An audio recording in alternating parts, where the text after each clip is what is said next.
ഷാനവാസ് ഇന്നലെ അർദ്ധരാത്രി ആദിലയെയും നൂറയെയും അനിമോളെയും വിളിച്ചിരുത്തി സംസാരിക്കുകയാണ്. എന്തെങ്കിലും പ്രശ്നം ഉണ്ടെങ്കിൽ അത് ഇവിടെ വെച്ച് സംസാരിച്ച് തീരണം. ഇവിടെ നിന്നുണ്ടായ പ്രശ്നങ്ങളാണ്. അപ്പം അനിമോൾ പറയണത് അതെ, കാരണം എല്ലാവരും ഇത് തന്നെയാണ് സംസാരിക്കുന്നത്. കാരണം നമ്മളിവിടെ രണ്ട് കാര്യമാണ് നമുക്ക് കിട്ടുന്നത്. ഒന്ന് സ്നേഹബന്ധവും ഒന്ന് ഗെയിമും. നമ്മൾ ഇവിടെ നിന്ന് ഇറങ്ങുമ്പോൾ ഗെയിം ഇവിടെ ഇട്ടിട്ട് സ്നേഹം മാത്രമാണ് കൊണ്ടുപോകേണ്ടത്. ഇത്രയും ദിവസത്തിന് ഉള്ളിൽ എന്തൊക്കെ പ്രശ്നങ്ങളുണ്ടായിട്ടുണ്ട്, എത്ര പ്രാവശ്യം പിണങ്ങിയിട്ടുണ്ട്, അതൊക്കെ തീർന്നിട്ടുണ്ട്. അപ്പോൾ ഇവിടെ നിന്ന് പോകുമ്പോൾ നമ്മൾ സ്നേഹം കൊണ്ടാണ് പോകേണ്ടത്. ആ സ്നേഹബന്ധം അത് കൊണ്ടുപോകണോ വേണ്ടയോ എന്ന് തീരുമാനിക്കേണ്ടത് അത് നിങ്ങളാണ്. ഇനി 2-3 ദിവസം കൂടെ ഉള്ളൂ. അപ്പോൾ പ്രശ്നങ്ങളൊക്കെ തീർത്ത് സ്നേഹത്തോടെ മുന്നോട്ട് പോകാനാണ് ഞാൻ പറയുന്നത്. നിങ്ങൾക്ക് ഇഷ്ടമുണ്ടെങ്കിൽ കേൾക്കാം, ഇല്ലെങ്കിൽ തള്ളിക്കളയാം. അപ്പോൾ അനിമോൾ പറയുന്നത്, ഷാനാസ്ക, എനിക്ക് ഇവിടെ വന്നിട്ട് കിട്ടിയ 2 കൂട്ടുകാരാണ് ഇവർ. എനിക്കിവരെ ഭയങ്കര ഇഷ്ടമാണ്. ഞാൻ ഇവരെ ഒന്നും പറഞ്ഞിട്ടില്ല, ഒന്നും പറഞ്ഞ് ഞാൻ വേദനിപ്പിച്ചിട്ടുമില്ല. ഇവരുടെ കാര്യം ചെന്ന് ഞാൻ ആരോടും ഒരു കുറ്റം പറഞ്ഞിട്ടുമില്ല. അപ്പോൾ ഷാനവാസ് പറയുന്നു, ഓപ്പോസിറ്റ് നിൽക്കുന്നവരുടെ ഇത് കേൾക്കാനുള്ള മനസ്സ് കാണിക്കണം. അത് ആരായാലും ശരി, എന്ത് പറഞ്ഞാലും അതിനുള്ള മനസ്സ് കാണിക്കണം. എന്നിട്ട് വേണം അതെന്താണെന്ന് വെച്ചാൽ തീരുമാനിക്കേണ്ടത്. ഇവിടെ നമ്മൾ എത്ര സൗഹൃദമായിട്ടിരുന്നാലും ഗെയിം വരുമ്പം നമ്മൾ ആ ഗെയിമിനെ ഗെയിമിൻ്റെ രീതിയിൽ കാണും. അപ്പോൾ സൗഹൃദമാണെന്നോ അത് ഇതാണെന്നോ പറഞ്ഞിട്ട് കാര്യമില്ല. നമുക്ക് ജയിക്കണം. അപ്പോൾ മറ്റേയാളെ തോൽപ്പിച്ചിട്ടേ പറ്റുള്ളൂ.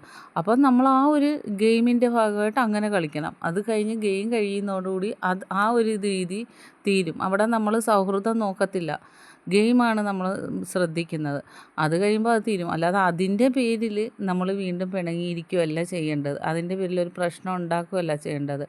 ഞാനും അനീഷും തമ്മിൽ നല്ല കൂട്ടാണ്. പക്ഷേ നോമിനേഷനിൽ വരുമ്പം ഞാൻ അവനെയും പറയും, അവൻ എന്നെയും പറയും. അത് കഴിയുമ്പോൾ ഞങ്ങൾ വീണ്ടും നല്ല ഫ്രണ്ട്സായി. അങ്ങനെയാണ് വേണ്ടത്. അപ്പോൾ അനുമോൾ പറയുന്നുണ്ട്, അത് ഞാനിക്ക ഇവരോട് പല പ്രാവശ്യം പറഞ്ഞിട്ടുണ്ട്. അപ്പം ഷാനവാസ് പറഞ്ഞു, ഇനി പുറത്തുനിന്ന് വന്നവർ ഒരുപാട് കളി കളിക്കും. നമ്മളെ തളർത്താനും നമ്മുടെ ബന്ധം തകർക്കാനും ഒക്കെ ശ്രമിക്കും. നമ്മളാണത് തീരുമാനിക്കേണ്ടത്. അപ്പോൾ അനിമോൾ പറയുന്നത്, ഞാനിവരോട് പല പ്രാവശ്യം പറഞ്ഞിട്ടുണ്ട് ഈ കാര്യം, പക്ഷേ അവരത് കേൾക്കത്തില്ല. അപ്പം നൂറ പറഞ്ഞത് ശരിയാണ്. അനീഷ് ചേട്ടനും ഷാനവാസ്കായും തമ്മിൽ എന്തൊക്കെ പ്രശ്നങ്ങളുണ്ടാകുന്നു, അത് കഴിഞ്ഞ് നിങ്ങൾ ഭയങ്കര കൂട്ടാണ്. അത് ജെന്യൂനാണ് അതെന്ന് പറയുന്നത്.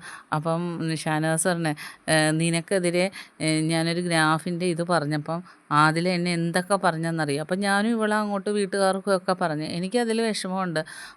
ആദില പറഞ്ഞാൽ അതൊക്കെ വിട്ടേക്ക്, അതിനി പറയണ്ട, അതൊക്കെ കഴിഞ്ഞെന്ന് പറയുന്നു.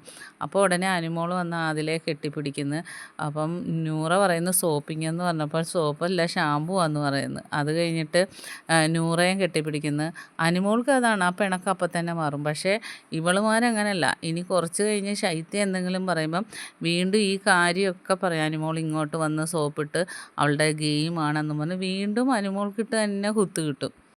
കാരണം ഒറ്റ ദിവസം കൊണ്ട് അനുമോളെ ഒറ്റപ്പെടുത്തിയതാണ്. ഇത്രയും ദിവസം ഇവളുമാരുടെ കൂടെ നിന്നിട്ട് ശൈത്യയൊക്കെ കണ്ടപ്പോൾ. അപ്പോൾ ഇവളുമാരുടെ സൗഹൃദം എന്ത്, അതിൽ ഒരു ആത്മാർത്ഥതയില്ലാത്ത സൗഹൃദങ്ങളാണ് ഇവളുമാർ രണ്ടും. പക്ഷേ അനുമോൾ അങ്ങനെയല്ല. എന്നിട്ടും അനുമോൾ അവളുമാരുടെ അടുത്ത് ചെന്ന് കുറച്ച് കഴിയുമ്പോൾ കാണാം, ഇപ്പോൾ ശൈത്യയൊക്കെ എണീറ്റ് വരുമ്പോഴത്തേക്കും ഇതൊക്കെ പറഞ്ഞ് അനുമോൾക്കിട്ട് ഇനി അടുത്ത കുത്ത് വരുന്നതേ ഉള്ളൂ. ബാക്കി അപ്ഡേറ്റുമായിട്ട് വീണ്ടും വരാം. എൻ്റെ ചാനലൊന്ന് സബ്സ്ക്രൈബ് ചെയ്യണം.